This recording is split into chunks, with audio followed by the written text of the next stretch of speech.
Right now, the Pacific Ocean is locked in one phase of a cycle that swings global weather back and forth every few years, sometimes drenching one side of the planet while starving the other of rain, then flipping the pattern entirely a year or two later.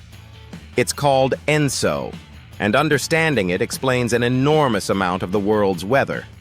ENSO stands for El Niño Southern Oscillation, and it describes a natural, recurring cycle in the tropical Pacific Ocean that shifts between three states, El Niño, La Niña, and a neutral phase in between. The oscillation part of that name refers to a genuine seesaw in atmospheric pressure between 2 points on opposite sides of the Pacific, Darwin, Australia, and Tahiti, which scientists have tracked for over a century as one of the clearest signals of which phase the system is in. Under neutral conditions, steady trade winds blow from east to west across the tropical Pacific, piling up warm surface water near Australia and Southeast Asia, while cooler, nutrient-rich water rises up from the deep ocean off South America's coast to replace it. El Niño happens when those trade winds weaken. Without that steady westward push, the warm water that's usually stacked up in the western Pacific spreads back eastward across the central and eastern Pacific instead.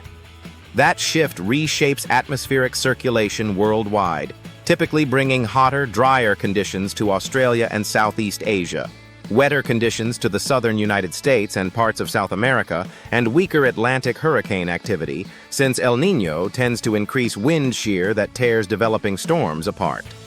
La Niña is essentially the mirror image. Instead of weakening, the trade winds strengthen beyond their usual intensity, pushing even more warm water than normal toward Asia and Australia, while intensifying the cold upwelling off South America even further.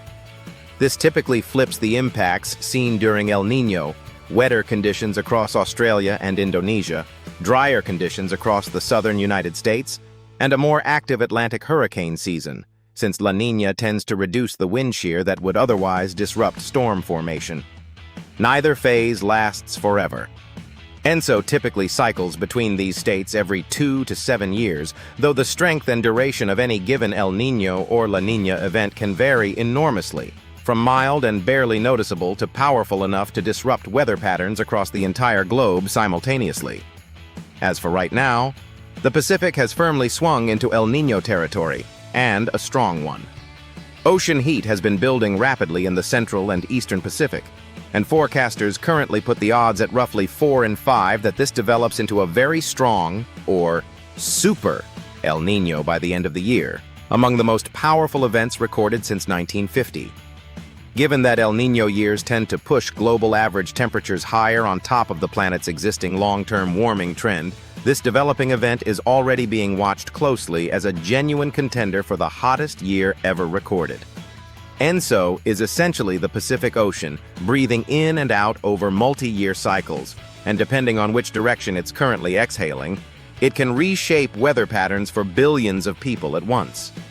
If you want to understand how the world's landscapes were really made, subscribe for more landform explainer videos.